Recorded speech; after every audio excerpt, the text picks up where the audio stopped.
have seen many people fail in CAT exam miserably. You know why? Because either they are confused or they are very underconfident. So if you are also confused about your CAT prep, even though you have the best resources to prepare from, then this video is very, very important for you. And by the end of this video, you will have the perfect plan to crack CAT in just 8 months. Let's start. Hey guys, I am Chia, your CAT mentor, and today I am going to tell you how to crack CAT in 8 months in just 3 steps. First is you need to have achievable goals. Second, how to make a to-do list. And third, how to complete the to-do list tasks. So let's talk about part 1, that is goal setting. अब हम जो goal set करेंगे वो हर एक month के हिसाब से करेंगे. फिर भी मैंने वाइडली इसको 3 पार्ट्स में डिवाइड किया हुआ है. First part is 1 to 3 month, मतलब अप्रैल मई जून में आपको क्या करना है. अप्रैल मई जून में कुछ नहीं करना है, आपको सिर्फ और सिर्फ बेसिक्स अपने इतने स्ट्रॉन्ग कर लेने कि कोई आपको उस चीज में डिफीट ना कर सके. अब बेसिक्स जब आप स्ट्रॉन्ग कर रहे हो इसका मतलब ये नहीं है कि आप बिल्कुल ही प्रैक्टिस नहीं करोगे. ऑब्वियस सी बात है, अगर आप क्वाड का कोई बेसिक पढ़ रहे हो या अगर आप बीएआरसी का कोई बेसिक पढ़ रहे हो तो आप बिना प्रैक्टिस करे कैसे बेसिक स्ट्रॉन्ग करोगे. अगर आप एनसीईआरटी से परसेंटेजेस भी पढ़ रहे हो तो आपको एक बार उस परसेंटेजेस के जो भी फॉर्मूलाज होंगे उनको अप्लाई करके तो देखना ही पड़ेगा. तो जो बेसिक प्रैक्टिस लगती है वो आपको करना ही है. बेसिक्स लेकिन आपके स्ट्रॉन्ग करने के लिए आपके पास सिर्फ 3 महीने हैं. इन 3 महीने के बाद मैं आपको 1 मिनट का भी वक्त नहीं दे पाऊंगी because it's not too much time left for CAT. And if you're appearing for CAT for the second time and you're a dropper, then listen to me very carefully. If you have not able to crack CAT, then there were many mistakes. And therefore, to avoid those mistakes, you have to revise everything, all the basics. And हाँ, इतना ही depth में पढ़ना है जितना कि एक first timer पढ़ता है और जल्दी से उसको कंप्लीट कर लेना है. कोशिश करो कि 2 महीने में ही आपका कंप्लीट हो जाए एंड जो लास्ट मंथ रहे उसमें आप बहुत इजी टू मीडियम क्वेश्चंस को सिर्फ प्रैक्टिस कर सको. अगर उसमें कोई गलती होती है फिर से बेसिक्स पढ़ लो. अगर आप अप्रैल में जून के सारे गोल्स अचीव कर चुके हैं तो आपके लिए अब जुलाई अगस्त सितंबर is going to be easy because now you have to start taking full length mocks and start practicing a lot.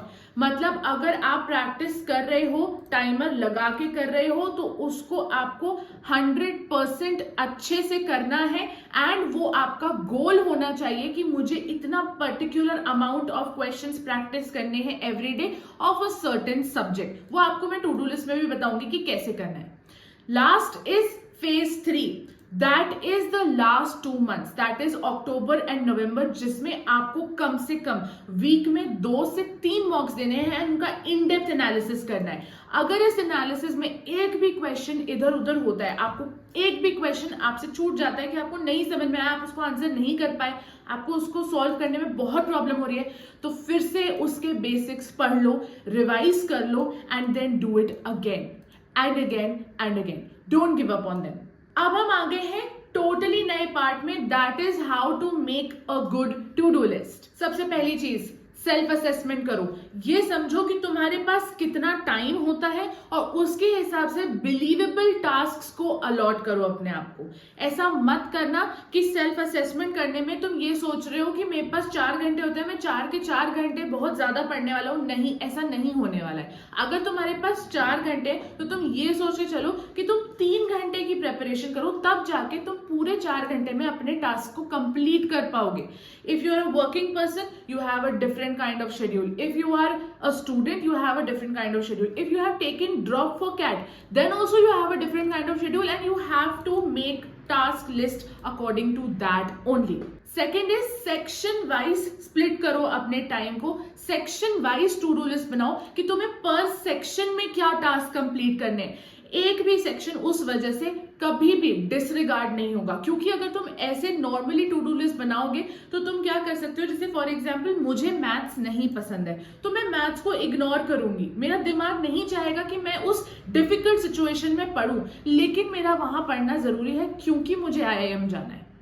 Next is daily targets. अब जो आपके डेली टारगेट्स हैं वो इस तरीके से नहीं होने चाहिए कि स्टडी मैथ्स, स्टडी VA या read this book, read that book. No, it has to be that solve 20 arithmetic questions in 40 minutes.